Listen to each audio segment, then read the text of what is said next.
के साथ तो तीन विषयों से जो भाव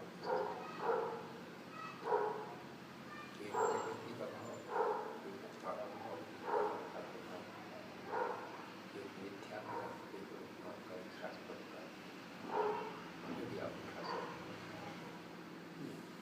तो शब्द तो शब्द में ही रहे, अर्थ तो अर्थ में ही रहे, संबंध संबंध में ही रहे। तीनों बार ऐसा भी कर सकते हैं अभ्यास।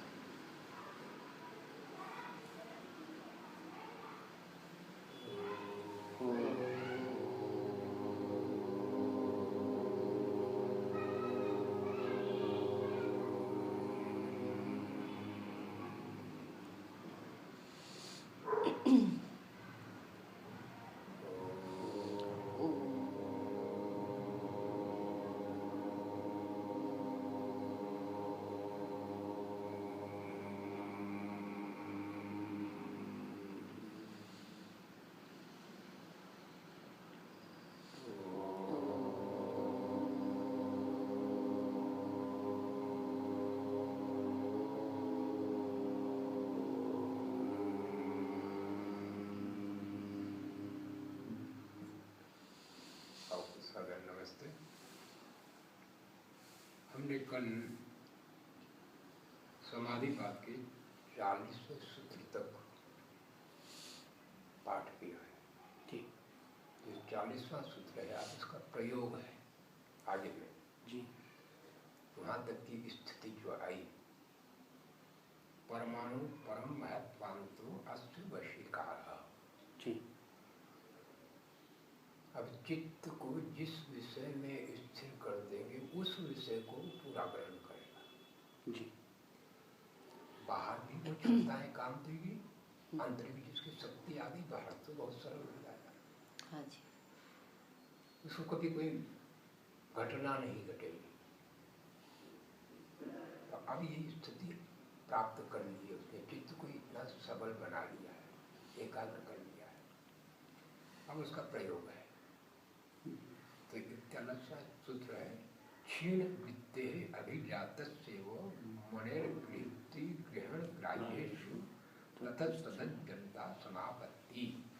अब समाधि क्या है उसकी परिभाषा बता रहे हैं। तो तीन चीजें हैं। ग्राह्य जी, जो विषय है वो है ग्राह्य। ग्रहण ग्राह्येषु। यहाँ क्रम अलग दिया है, अपन व्यवहार क्या उपयोग कर रहे हैं ना। ठीक है जी। तो ग्राह्य विषय जी, ग्रहित्री इंद्रियां और ग्रहण आत्मा, जी। तीन हो गए ना। तब इसमें ये तीनों की एक रूपता, पहले तो एक हुआ ग्राह्य का स्वरूप, फिर ग्रहित्री का स्वरूप, फिर ग्रहण का स्वरूप। तो जब जिसमें ही रहेंगे वो समाधि कही जाएगी। ये इसका मूल तात्पर्य। जब हम जिसकी इच्छा करेंगे उसी पदार्थ का साक्षात करेंगे। तो उसके साक्षात करने की विधि को बता रहे हैं। तत्र शब्दार्थ ज्ञान विकल्प ही संकीर्णा सवित्र का समापत्ति। ये कह रहे हैं कि वो पहली जो समाधि होती है सवित्र का, सवित्र का अर्थ क्या है? स्थूल पदार्थों में जब एक रूपता प्राप्त होती है इसको संकीर्णा समापत्ति। सवित्र का संकीर्णा सवित्र का समापत्ति। तो शब्द अर्थ ज्ञान तीन चीजें इन्होंने बाहर के उदाहरणों से समझाने का प्रयास किया। जैसे मैं बहुत समझाता हूँ अभी, जैसे गौ, मैं कहता हूँ राम शब्द है, तो गौ शब्द है। अभी कोई पता नहीं गौ क्या होता है। फिर गौ का अर्थ, हमने आपको गाय का चित्र बना कर दिया, ये हो गया अर्थ। फिर गाय को खड़ा कर दिया आपके सामने, ये प्रत्यक्ष। तो शब्द, अनुमान और प्रत्यक्ष तीन है ना चीजें। जी। अब आप गाय को देख रहे हो, अब गाय का अर्थ भी आपके मस्तिष्क में है या नहीं? है जी। गाय शब्द भी है, अर्थ भी है और अप्रत्यक्ष भी है। अनुमान भी है, प्रत्यक्ष, तीनों चीजें हैं। तीनों अलग अलग हैं, तीनों अलग अलग हैं। शब्द एक, अर्थ गाय, ज्ञान तीसरा। ज्ञान में आप कुछ नहीं रहेगा, पर इसमें तीनों है। गाय शब्द भी है, गाय अर्थ भी है और गाय का ज्ञान भी है। ज्ञान कर रहे हो, तो ज्ञान के साथ और क्या है? अर्थ, गाय, और उस अर्थ के साथ और क्या है? शब्द।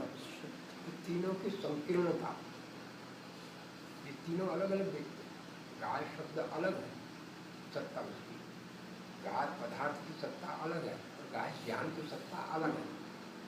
पर तीनों को मिला हुआ देखना, तीनों को एक साथ ही देखना, ऐसा भाव में रहना चाहिए। जबकि ऐसा ही होता है, लेकिन सीधा पदार्थ का साक्षात नहीं होता, ज्ञान नहीं होता। ज्ञान के पहले पदार्थ और पदार्थ के पहले शब्द। तो शब्द बोला तो आपको पदार्थ आया, पदार्थ आया फिर ज्ञान आया। ये तीनों अलग अलग आ गए, तीनों अलग अलग सत्ता है, परंतु यहाँ संकीर्ण हो गया। तीनों को अलग अलग न करके इकट्ठा देखा जाए, तो ये भीतर का सुना करते संकीर्ण हो गए हैं। अभी तीनों पर संकीर्ण हो गया, अत्यंत विभाग नहीं कर पा रहे, इसको कहते संकीर्ण समापत्ति, सवितर का समझ। तो इसमें स्थूल भूतों की बात है, स्थूल भूतों का साक्षात, स्थूल भूत क्या है उनका साक्षात करना। फिर अगला सूत्र है स्मृति परिशुद्धो स्वरूप शून्य मेवार्थ मात्र निर्भाषा निर्वितर्का। अब निर्वितर्क समाधि उसी की स्थूल भूत की निर्वितर्क समाधि। अब निर्वितर्क में सिर्फ अर्थ रहेगा, ज्ञान। अब शब्द और वो अर्थ हट गया और ज्ञान ही रहा। पहले तीनों थे, संकीर्ण थे, पर थे तीनों आपके ज्ञान में हैं, पर इतने संकीर्ण है गए कि आपको अलग अलग विभाग नहीं कर रहे। और अब जो आई निर्वितर्क समाधि, निर्वितर्क मतलब अब वो दोनों हट के सिर्फ ज्ञान ही रहा। जैसे किसी खाने के पदार्थ में आपने कहा गुलाब जामुन है, गुलाब जामुन वो पदार्थ, शब्द का फिर पदार्थ, फिर चखा, ये ज्ञान। अब ज्ञान के साथ गुलाब जामुन भी है और शब्द भी है, तीनों संकीर्ण हुआ, वो सवितर्क हुआ। अब निर्वितर्क, निर्वितर्क क्या हुआ? गुलाब जामुन शब्द, गुलाब जामुन आकार और गुलाब जामुन का ज्ञान। अब ज्ञान ही रहा, दोनों खत्म हो गए। यानी ज्ञान में इतने तन्मय हो गए कि आपको गुलाब जामुन को आकार नहीं आया और न शब्द आया। थे दोनों वो, पहले तीनों थे पर तीनों भी संकीर्ण थे, ज्ञान की प्रमुखता थी, अर्थ उससे कम था, शब्द उससे कम था, संकीर्णता थी। पर अब संकीर्णता भी नहीं रही, अब शब्द भी चला गया और अर्थ भी चला गया, सिर्फ ज्ञान, स्वाद ही आ गया सीधे उसका। हाँ बस उसी, बस अब कुछ नहीं जी, उसी के एक रसता, एक रूपता।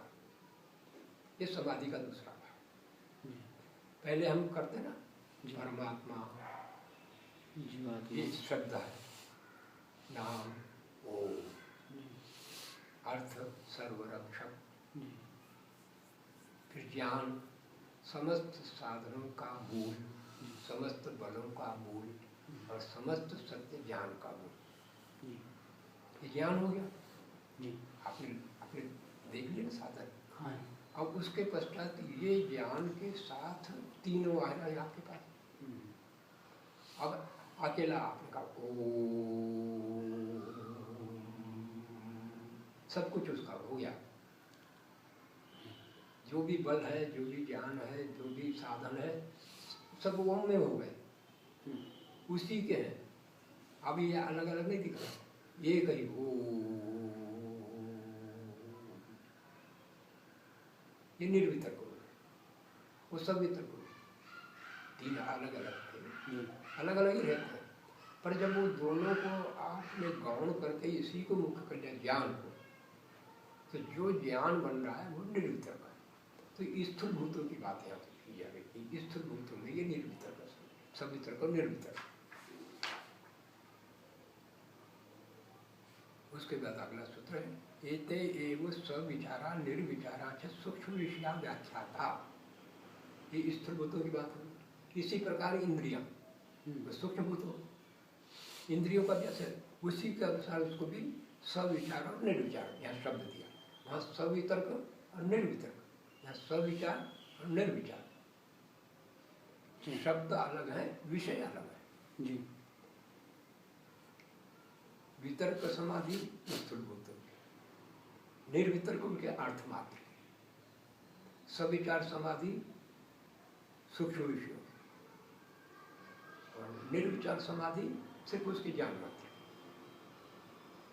ये चार समाधियां, एक के दो भाग, एक के दो भाग।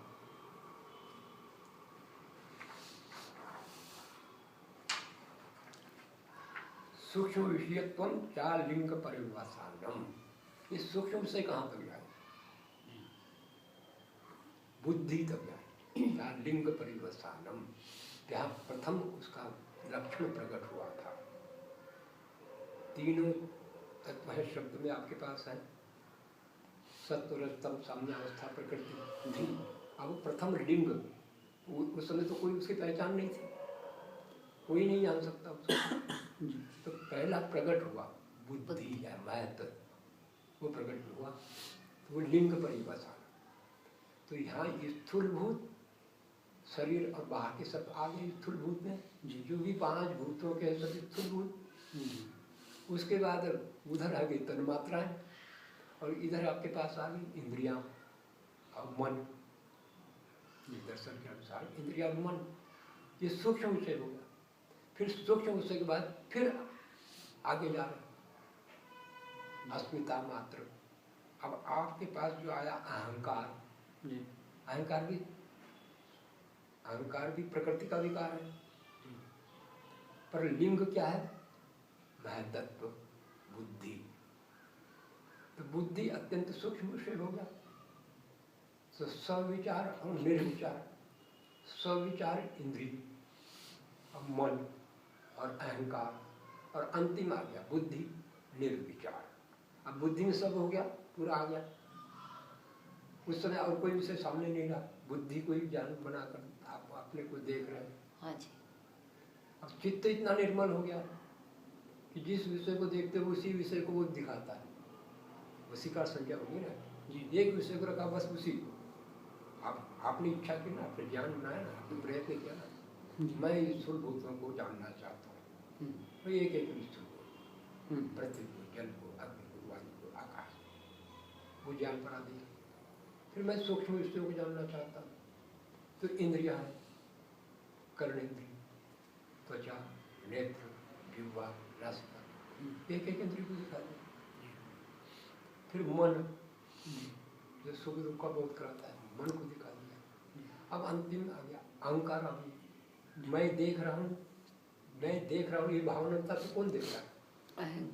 अहंकार। फिर ये अहंकार कौन सा है? प्रकृति वाला।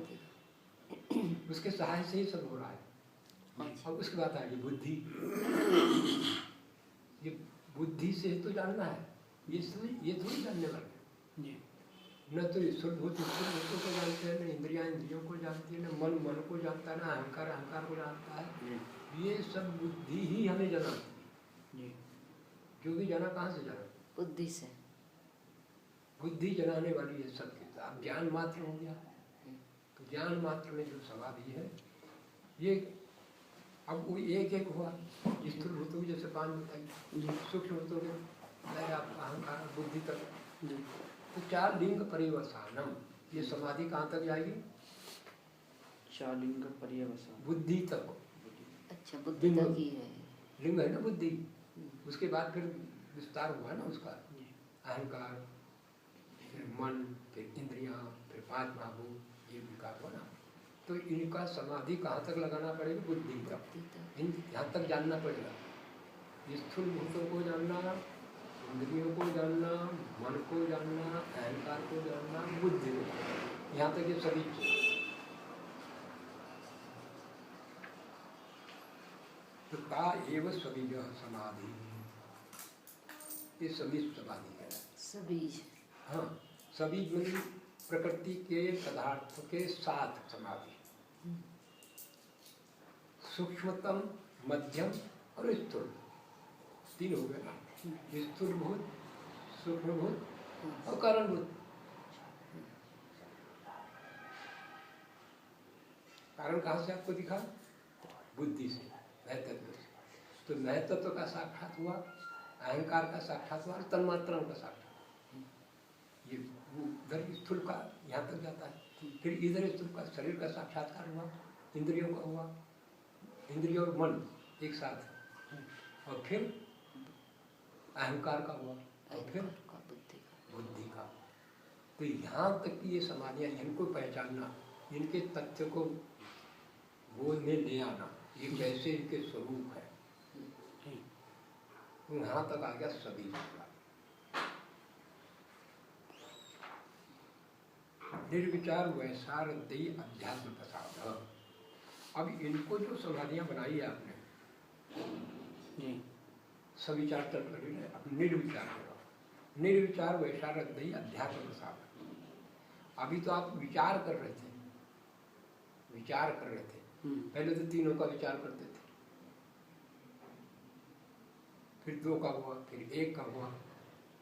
अब इन तीनों को सिर्फ अर्थ मात्र आपके पास आ रहा है। तो निर्विचार वैसारदयी अध्यात्म प्रसाद। तो अब बुद्धि इतनी प्रखर हो गई कि एकदम वही स्वरूप दिखा देती। अब कोई देर नहीं लगती, अब कुछ भी नहीं, स्मृति में लाया हूँ, आपको अपना शरीर का कितना भान है, शालिनी एकदम पूरा आपके पास पूरा जीवन आ गया, कपिल पूरा जीवन आ गया, अरे कपिल ही तो मैं जी रहा हूँ ना। बिल्कुल जी। अब कपिल शब्द में सब आपको हो गया ना प्रत्यक्ष। मेरा माता पिता कहाँ पढ़ा, कहाँ लिखा, कहाँ गया, पूरा का पूरा आ गया इकट्ठा। ये है निर्विचार वैसारदयी अध्यात्म प्रसाद। ये बाहर का है और ये भीतर का है, यानी कहने मात्र से सब हो जाए दर्शन। अध्यात्म प्रसाद में आपकी स्थिति आ गई है। अब जो बुद्धि पैदा होगी, अब जो बुद्धि पैदा होगी, समझ रहे ना, सबको सत्य सत्य ही जान रहा है, कुछ भी नहीं रहा संशय, संशय रहित हो गया, समाधान हो गया। अब ऋतम भरा प्रत्या, अब जो पैदा होगी बुद्धि, अब नहीं बनेगी, उसको कहते हैं ऋतम भरा। वो सत्य को ही ग्रहण करते करते ही नहीं कुछ, कर ही नहीं सकते, उसका सामर्थ्य नहीं। इधर की तो मिलावट थी ना, थोड़ा अच्छा थोड़ा बुरा ऐसा सब चल रहा था, अब कुछ भी नहीं। वो वही दिखाएगी जो है पदार्थ जैसे ऋतम भरा। इस पर पूर्ण विश्वास किया जा सकता। अब यहाँ पर अविश्वास का कोई सूत्र नहीं है, कोई संशय का सूत्र नहीं है। ऋतम भरा प्रज्ञा। अब ये ऋतम भरा प्रज्ञा क्या करती है, इसको क्यों लें यहाँ तक परिश्रम क्यों करें? हाँ जी, ये तो बड़ी बात है जी। इधर तो कितना मिल जाएगा, ये हो जाएगा, सब बात करते हैं ना, इधर क्या मिलेगा जी, आखिर ये तो रहेगा साथ में, क्या मिलेगा क्या मिलेगा जी। अब अंतिम बात आ गई जो बहुत बड़ी बात, वो कहता है श्रुत अनुमान प्रज्ञाभ्याम अन्य विषया विशेषार्थत्वात्। अभी तक श्रुत और अनुमान से आपने सब जाने थे, प्रकृति को पूरा मैंने कितना बनाया हूँ, वो श्रुत था।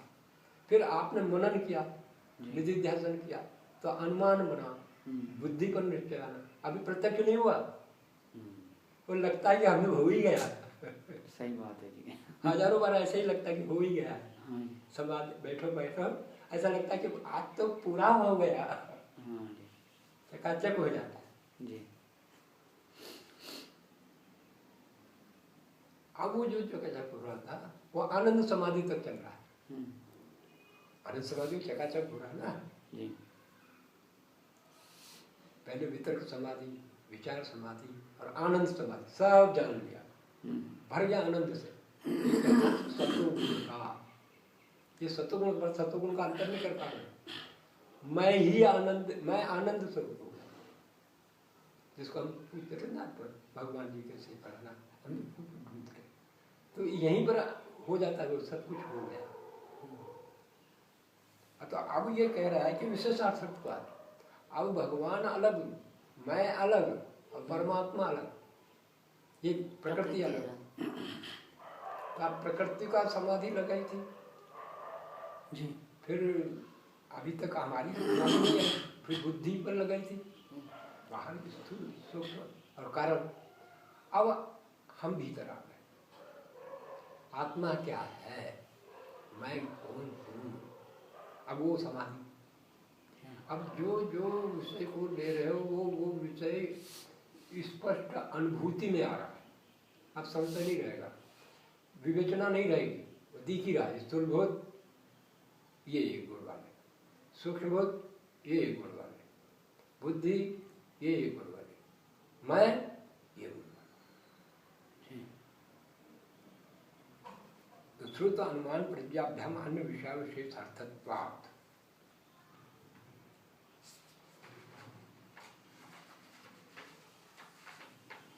तथ्य संस्कारों अन्य संस्कार प्रतिबंधी। अब इससे संस्कार बनेंगे, हर चीज के संस्कार बनते हैं ना जी।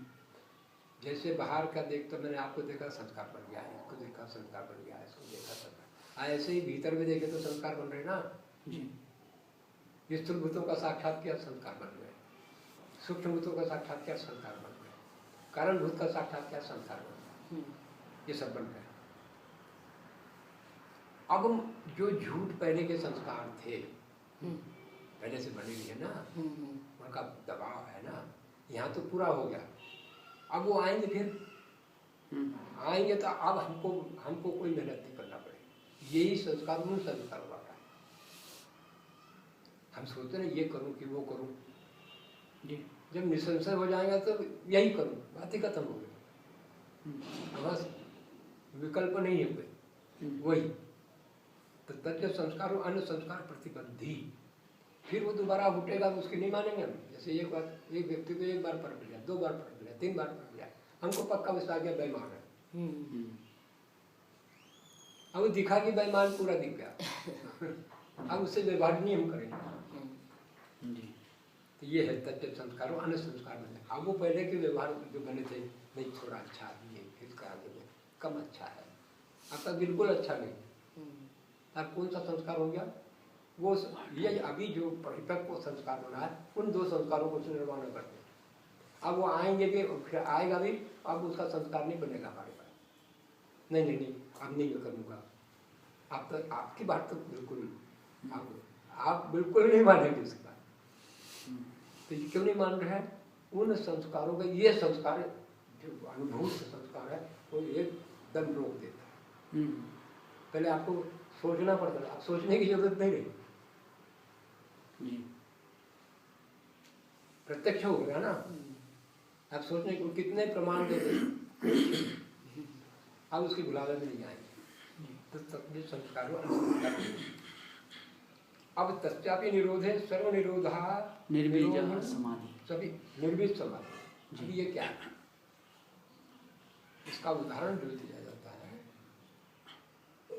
जैसे अग्नि है और अग्नि में लकड़ी है, और लकड़ी में अग्नि प्रवेश कर गई, वो अग्नि कब तक रहेगी, जब तक लकड़ी है, जब तक लकड़ी है। लकड़ी पूरी जल गई जी, अब उसके बाद अग्नि भी समाप्त होगी कि नहीं होगी। अग्नि अब किसके सहारे रहे, तो तभी तो संस्कारों अन्य संस्कार प्रतिबंधी जी।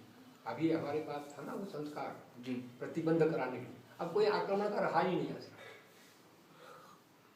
तो सब तिरोहित हो गया, कुछ भी नहीं रहा। तो तस्यापि निरोधे सर्व निरोधान निर्विजय समाधि। अब ये हो गया जो हम निरोध कहते हैं,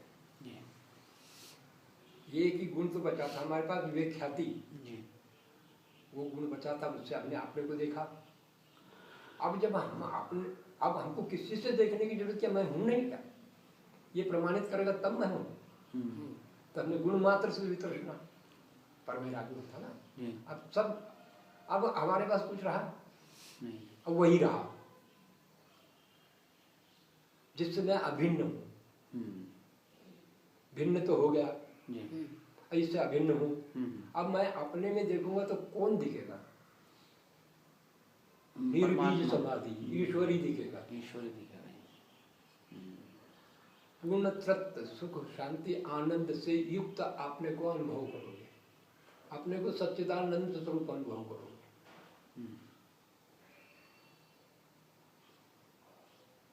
क्लेश तो पहले हट गए, फिर उनके संस्कार भी हटाते गए। तो एक तो आपको लगती थी निर्बीज समाधि, सबीज समाधि मात्र प्रकृति का, फिर आपको अपनी समाधि, और अब अपने के साथ भी यहाँ आ गया। अब अपने को भी भूले से हो गए, फिर ईश्वरमय हो गए, ब्रह्मस्थ हो गए। तज्ज संस्कार वाले संस्कार तस्यापि निरोधे सर्व निरोधान निर्बीज समाधि। अब आपको यहाँ आने पर ही पूरा ग्रंथ का सार आ जाएगा। समाधि आपका कि दुखों का मूल पता चल गया, सुखों का मूल पता चल गया, फिर दुखों के मूल को आपने क्षीण कर दिया, फिर सुखों के मूल को स्थिर कर लिया, और जब ये स्थिर हो गया, वो पूरा साफ हो गया, तो अब आपको करने के लिए क्या रहा? कुछ भी नहीं। अपने लिए तो कुछ नहीं रहा। हाँ भाई तुम्हारी कोई समस्या ही नहीं रही, तो तुमको क्या समस्या है? दुख आ ही नहीं रहा है तो दुख हटाने का कोई मतलब है? कितना बढ़िया। सुख जा ही नहीं रहा है तो सुख लाने का कोई मतलब है? यहाँ पर आकर कृतित्व और भोक्तृत्व समाप्त हो जाता। अब करने के लिए कुछ नहीं रहा, भोगने के लिए कुछ नहीं रहा। जब ये नहीं रहा तो आप स्वरूप में आ गए ना। अब स्वरूप में हो, अभी स्वभाव में नहीं आए हो। अब वो स्वरूप में आ गए मतलब आपको इतना अभ्यास हो गया कि सर्वदा आप आत्मा में रहते थे, प्रकृति स्वरूप रहते थे, परिवार रहते थे, संपत्ति रहते। अब आपको आ गया कि मैं ही हूँ, ये सब हट गए, तो इनके क्लेश सब हट गए। जो अस्मिता है, राग है, द्वेष है, अभिनिवेश है, सब हट गए। अभी हट गए तो ये भिन्न है मेरे से, पूरा स्पष्ट हो गया। अब ईश्वर मेरे से अभिन्न है, ये स्पष्ट हो गया। तब कोई मानने की जरूरत है? तो मेरा मैं ही खत्म हो गया। जो मैं चाह रहा था वो न तो चाहने वाला मैं रहा, और जो मैं हटाने की भी इच्छा रखता था वो और मैं रहा। अब कौन सा मैं रहा? वो आनंद स्वरूप वाला मैं रहा। ये हो गया जीवन मुक्त अवस्था। अब उसके कठपुतली उसके शरण में चलेंगे। अब हम थोड़ी चलेंगे, वो चाबी चल रही है, हो रहा है, हो रहा है, पर कर रहा हूं, पर हो रहा है, करते हुए भी नहीं कर रहा हूं। अनिकृतित्व का अभिमान नहीं है, क्योंकि कर्म फल मुझे नहीं चाहिए कुछ कि इनको इतना कर दिया, इनको इतना कर दिया, इतना मैंने कह दिया, अब इन्होंने क्या किया मेरे साथ, कोई मतलब ही नहीं, मैंने किया ही नहीं। तो मालिक ने कहा था, मालिक ने कहा था, मैंने कह दिया तेरे पर इतना, जाओ वहाँ से पैसा वसूल करके ले आओ। अब पैसा वसूल बड़ा देखा तेरा मालिक, इतना बड़ा हो गया है, अभी नहीं देते। अब उसको कोई बुरा लगेगा, सेवक को भाई वहाँ जाके वो जवाब दे देगा कि मालिक ऐसा कहता है। अब मालिक को हो रही गड़बड़, भाई मैं सेवक को क्या गड़बड़, सेवक को क्या समस्या है क्या? जो काम तो कर लेंगे, बेटा आनंद, उसका आनंद नहीं भंग होता। सेवक बनना कितनी बड़ी बात है।